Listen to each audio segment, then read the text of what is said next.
quite a beautiful day. Don't you agree, Yoshi? You know, Yoshi, there's only a few things that could make this day even better. Luckily, we have them. We got our pizza. And don't forget, our chocolate milk. Yahoo! On a day like this, who can worry about anything? Luigi, hey. Who are you? Oh, I'm from YouTube. I just wanted to tell you that I really liked your review. Oh, why thank you. Good to know I have a fan. Have a seat and let's talk. Thanks. Is that pizza? Only the best. Pepperoni. So, tell me, what brings you here? So, once again, dude, I really enjoyed the video, and I can't wait for you to work on the next one. Oh, that.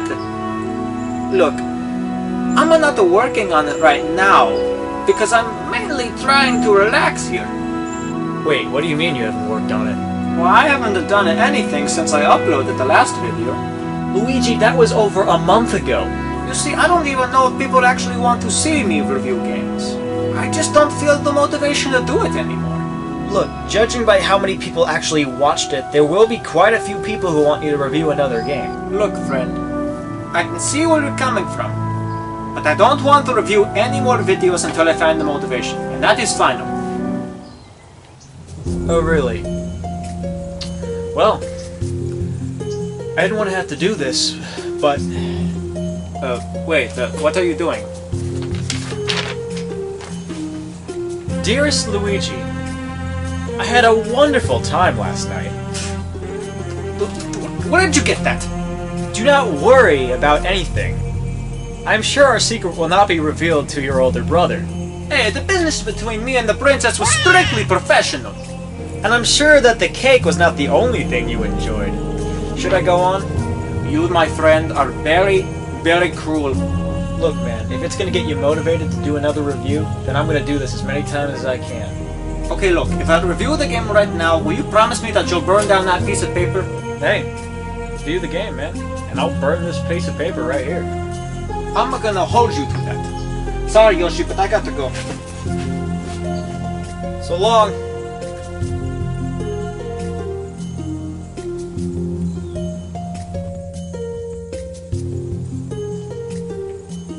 Do you think he's gonna finish this? Could I have it? Yahoo! Oh, sweet, thanks! Okay, now, what game did people want me to review? Review Dust. Dust will probably get you the most views and you might be able to monetize it. Well, I already got a lot of gold coins, so I don't really need to monetize, but okay. So I don't have a good computer to work it, so I'm not gonna go buy the Xbox version. Oh, and yes, today's review is going to be the very popular indie game, Dust, in Elysian. I've heard really good things about this game. I've heard that it's one of the greatest indie games around. Will it live up to it? I don't know. But first, let's go into the backstory for this game. In the year of 2012, Microsoft decides to continue their Summer of Arcade event. During this event, a lot of downloadable games will be featured on sale. Before the event though, an indie company by the name of Humble Hearts decides to produce a game. The company was created by a man named Dean Dodrill. After winning a grand prize for an indie game development event, Microsoft gave Dean Dodrill the chance to be part of the Summer of Arcade event. Dean Dodrill would work on this game for over 4 years. He released several pictures of the game still being a work in progress, and people were impressed by the art style. He also said that this game would be focused more on story as an action-adventure game. People were saying that the combat for this game would be like a mixture between Muramasa and Odin Blade. Finally, the game was released on August 15th, 2012. Once again, there will be spoilers throughout this entire video, so if you are playing the game or have been wanting to play it, you probably don't want to watch. However, there are 3 major spoilers that I'm not going to mention. So I just downloaded the game, and I got my controller ready, so let's get this game started.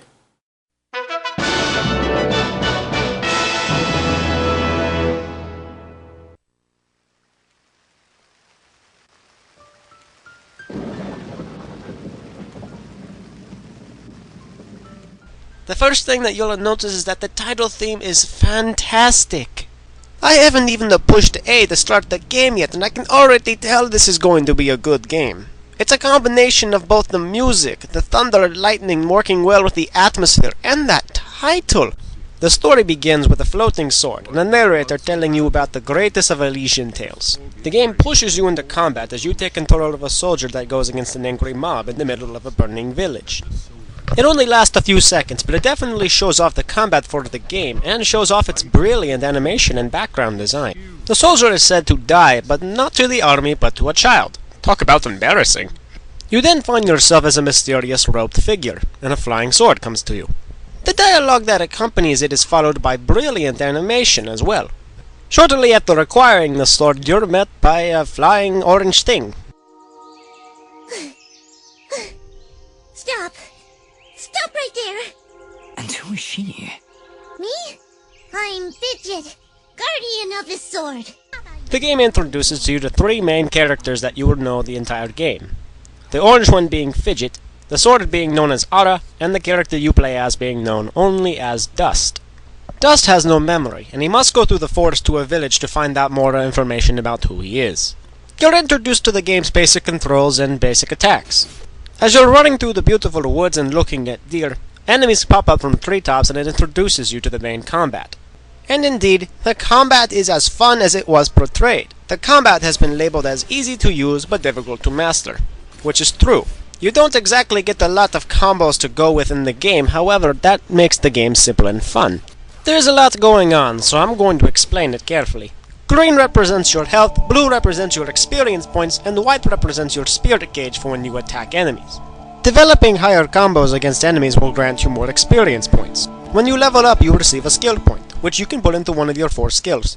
As you progress, you meet an old woman who tells you that Aurora Village is just up ahead. So as you move forward, you find 2 farmers that are getting mugged by monsters and a giant, introducing you to the game's first boss fight. After beating them, you move into the village and meet a wonderful cast of characters whom you can talk to and start some side quests into the game. You eventually meet the mayor of Aurora Village, who tells you that monster attacks have been attacking their walls for quite a while. He asks you to find the leader of these monsters so you can take him out. As you progress your way more throughout the first chapter, you start seeing signs of fire in the village where the monsters have been attacking. As you reach the village, however, you realize that everybody there has been murdered.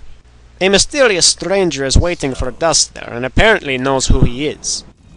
You are the only monster here, puppet.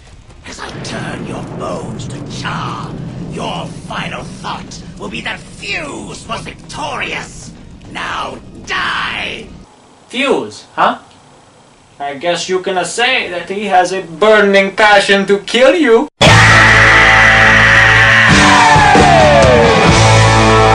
Why am I not funny? After a dramatic and pretty fun boss fight, we eventually defeat Fuse. As a Fuse lays dying, he reveals that he is part of a dying race called the Moonbloods. He explained that Dust himself had exterminated many of his people. However, Dust does not remember any of this. Fuse also mentions a name that Dust apparently worked with. Gaius. Unfortunately, he dies in one of the most powerful scenes in the entire game. No, wait! Farewell, warm blood. Ashes to ashes. Dust to dust.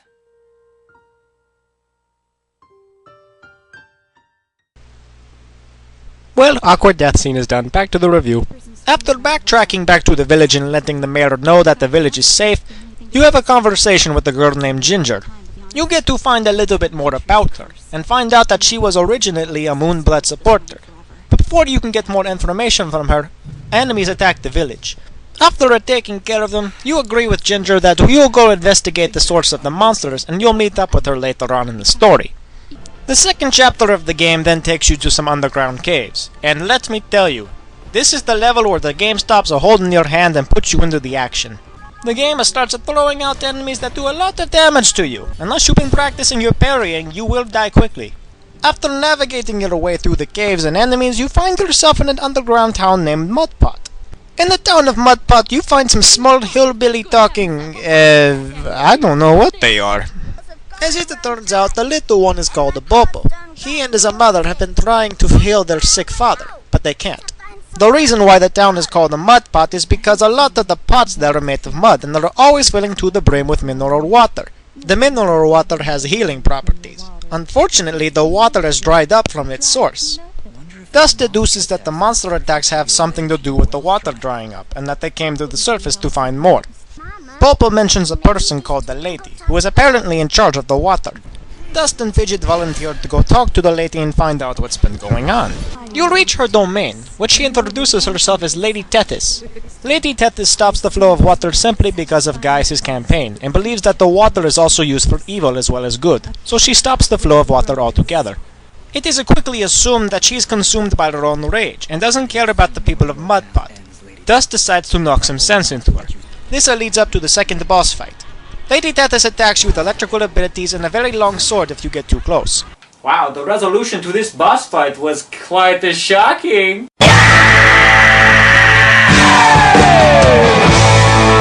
Why do I do this to myself? After you defeat her, she brings back the water and reveals a little bit more about Gaius, as well as a few secrets about Ara. What happened afterwards is one of those 3 major spoilers I told you about, so I will not be showing it. Instead, we'll go right ahead to Chapter 3. When you arrive to the entrance to the mountains where you're supposed to meet up with Ginger, you find a force field. After talking to one of the villagers outside the force field, you discover that the old woman from the beginning of the game, Cora, wandered into the sorrowing meadow. Why an old woman would wander into a field full of zombies is beyond me. The zombies in this area are a little different. They don't deal a lot of damage like the ones in the caves do. However, they do have a lot of health, giving you plenty of opportunities to bring up your combos.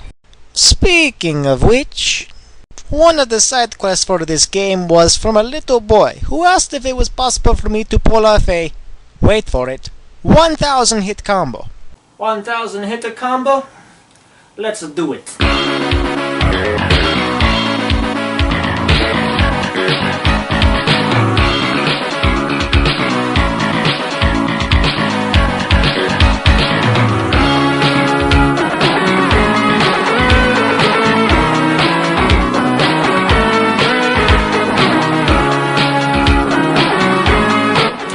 Almost there!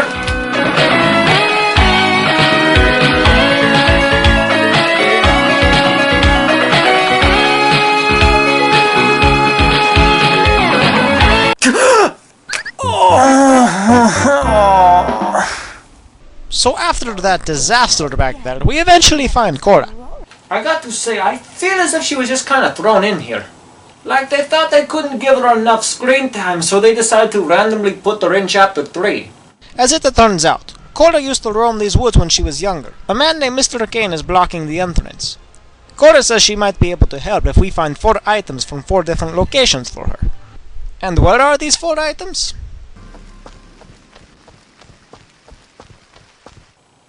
Whew. So it seems that we're going into a haunted mansion? But I'm fine. I've gotten over that. I'm okay.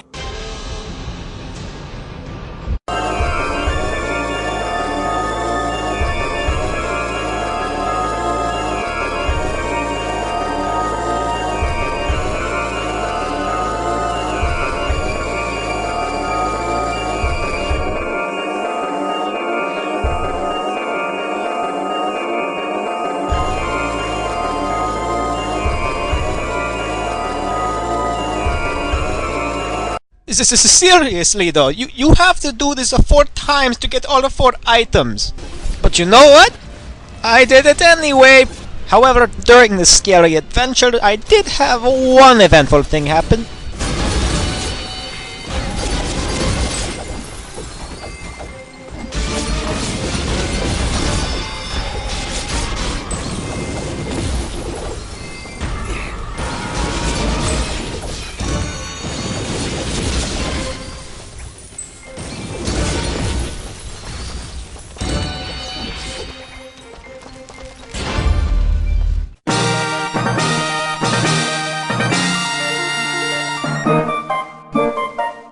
If you think I'm impressive, I would accept the donations, cash only, right here in the link. It probably doesn't work anyway, forget it. And that's not all.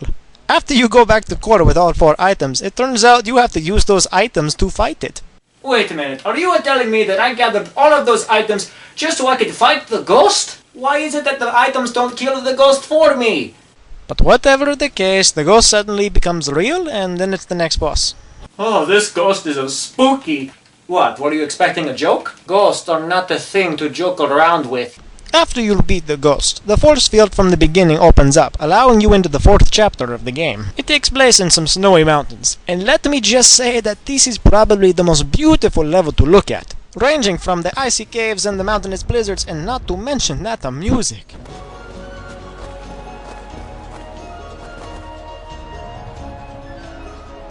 All of that combined seems to make this level truly stand out amongst the rest. However, up until the end of the chapter, there's not a lot of diversity to this level, other than fighting enemies and trying to reach the top. As you all reach the end of the level, you find 3 soldiers who think you are some sort of demon. This serves as the 4th boss fight. These guys are kind of surprising because they're parrying everything. After the fight, you go into a snowy village. I would go into more detail here, but this is unfortunately where the second major spoiler of the game is, so I'm not going to tell it. What I will spoil, however, is that in Chapter 5 you team up with the Moonbloods against Gaius' army in a final stand. And also, the fight takes place near a volcano. Cause, you know, that makes sense. After some pretty mundane tasks, you and the Moonbloods charge into Gaius' army. This part of the game lasts 20 to 30 minutes, and it's surprisingly fun. Granted, the Moonbloods fight like crap, and Gaius' army can take them out in about 1 or 2 hits. However, the fact that they are accompanying you throughout the entire way does make you feel like you're at war. In turn, it really adds atmosphere to this chapter. However, there's one problem keeping this level from being perfect. The soldiers block everything. Now, don't get me wrong, artificial difficulty in video games is a fantastic thing to put in. It really puts your skills to the test. And with 1 soldier, that doesn't sound so hard. All you have to do is parry him, right? Pretty much. But when those enemies start parrying you, not only from the front, but behind, that's when the game starts losing credibility. And then it gets even more annoying when you realize that not only will your physical attacks be blocked, but Fidget's attacks will be blocked as well. So you know what, Dean, I can understand where you're going with this level, I really do, but this was not the way to do it. However, this level is far from impossible. It may take you a few tries to get everything right, but you can beat it. So after going through General Gaius' army, you finally confront him. Alright.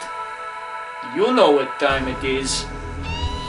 I am justice incarnate, brought to this world by forces beyond your comprehension. Oh wait, never mind. So before the fight begins, this incredible pre-battle cutscene comes out of nowhere. It'll last a few seconds, and the fight starts afterwards. Now it's a time. Let's do this.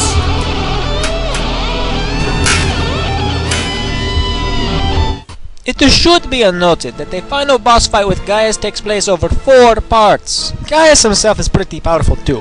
He has a lot of powerful attacks and likes to block a majority of your moves, forcing you to think carefully when you fight him. However, General Gaius' soldiers come in during the 3rd part and make everything more annoying.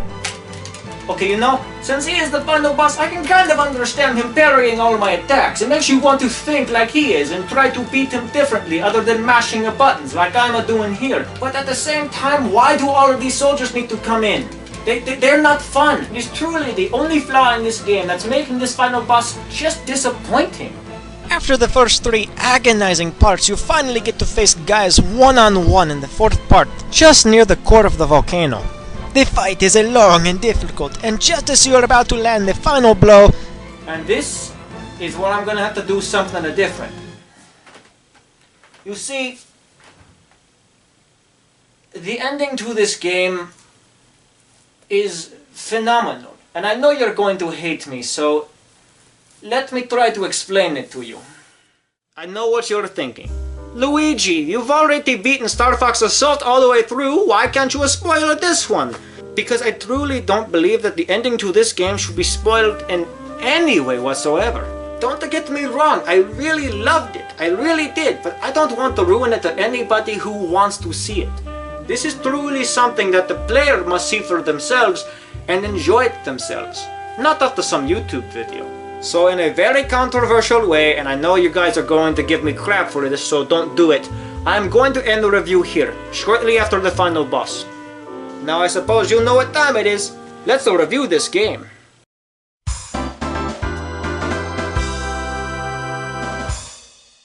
Time to do this again the old-fashioned way. Let's start with the good things about this game. I think it's safe to say that the artwork for this game is truly phenomenal.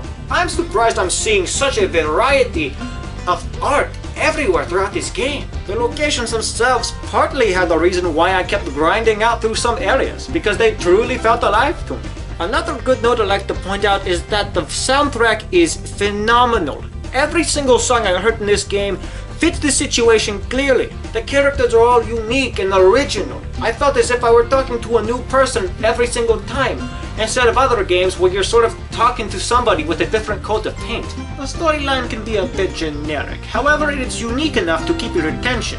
One of the few things I see keeping this story from being perfect, however, is that Gaius' backstory is never really explained. You see, the guy wants to hunt down the Moonbloods because he thinks they're not pure. But other than that, we don't have any real explanation of why he wants to kill all of them. I mean, you don't just want to commit a genocide just because you want to, even though human history begs to differ. Finally, the animations for every character in this game are absolutely top-notch. Granted, I wish they put more animations for other characters, but nonetheless, they still look good. But as good as this game was, it unfortunately had some bad things to be put into it too. As good as the voice acting was for this game, it can be a little over the top at times. Some of the voices are really good for some characters, but then again a lot of them don't seem to match the character at all, or just don't seem interesting enough. Take the main characters for example. On the one hand, you'll have a Dust who sound pretty good at times, but sometimes goes a little overboard on things that don't necessarily need to be dramatic. And Aura is cool and collected, but doesn't get a lot of lines otherwise, so he kinda stays one-dimensional. And the Fidget... what can I say about the Fidget? Think of her as a less annoying Orange Navi, except an Orange Navi that actually helps you fight things. And her voice, whereas can be a little irritating at times, she definitely steals the show. Maybe a little more cotton up there in the head area? I don't think you're accurately capturing the pure size of Fidget's head. My head is just fine. You're the ones wearing those stupid hats. Maybe you two could form a stupid hat club. Prospectors. We are prospectors. You know what? I kinda hate this guy. And I would just love to maul his face off. You know what? I love this plan. I'm happy to be a part of it. Shut up, Fidget! Evil knife hands! Yes, that happens sometimes when you build your village in a volcanic wasteland. Another thing I'd like to point out is that the enemy variety doesn't seem to step up a little bit after Chapter 1. What it comes down to is that you'll either fight the small enemies, giant enemies, special enemies, or just a recoating of an enemy. The boss fights themselves are pretty easy, with the exception of General Gaius. After all of the boss fights in this game, I can safely say that only 2 of them actually gave me any trouble.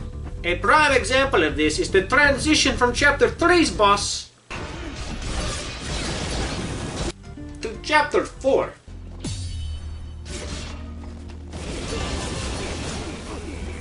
And this last one is a bit of a personal issue, but the last chapter just seems to be a big difficulty spike.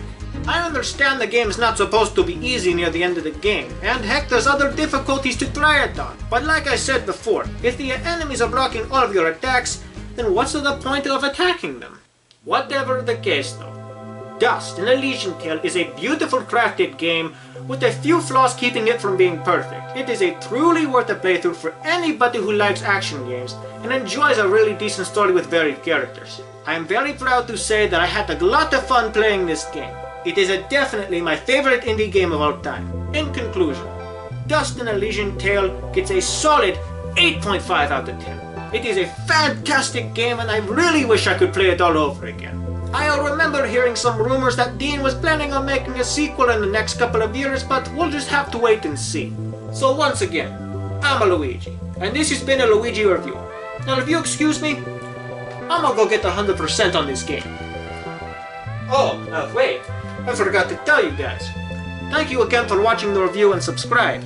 And while I'm at it, I might as well tell you what the next 3 games are going to be, so you can vote for them. The games are going to be...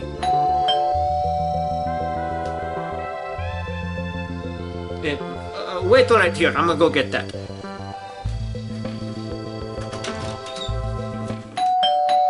Hold on, I'm a-coming.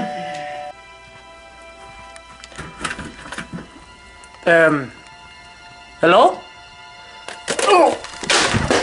Oh, mamma mia. What the...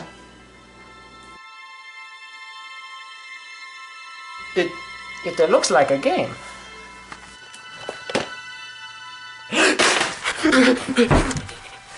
Oh no.